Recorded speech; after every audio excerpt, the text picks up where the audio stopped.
Hi guys, welcome back to my YouTube channel. I hope you're doing well.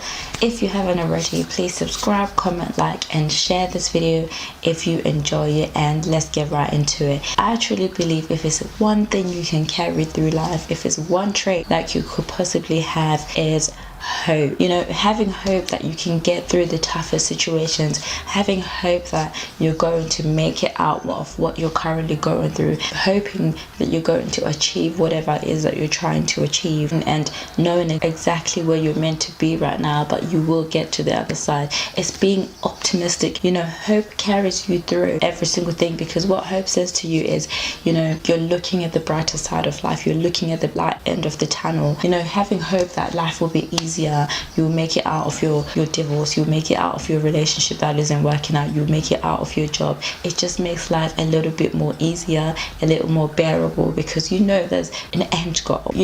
It brings excitement to your life, it brings optimism, it brings a different picture, it paints you a different picture where it's better than what is currently happening right now. It makes you envision a better life than you currently have right now, envision you in a different position. You hope to be the best version of yourself. It's like you know that there's something you're trying to attain, there's a goal that you're trying to get.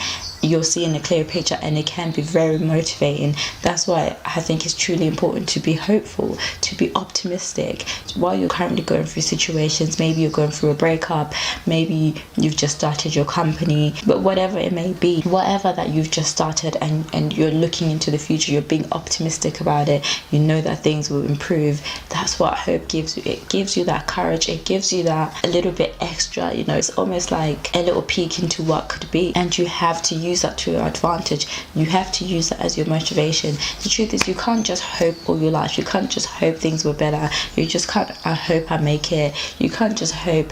Yes, it's good to hope, but you have to also start acting. Use it as a stepping stone to actually get to the other side, to get to the other level. Don't just sit on hope, but make it motivate you. You can't just make all these goals, sit there and just hope to achieve them. Hope gives you the extra push you need, but you have to actually take the steps towards achieving those goals. Hope increases your chance of actually being successful, of actually getting the things that you want, of actually becoming that best version of yourself. Don't just hope you make it, or hope you do this, or hope that works, or hope that this works. Use it as a stepping stone and actually take action. Don't lose hope. Thank you for joining me today. If you've enjoyed this video, don't forget to leave a comment in the comment section below, and I'll see you in my next one.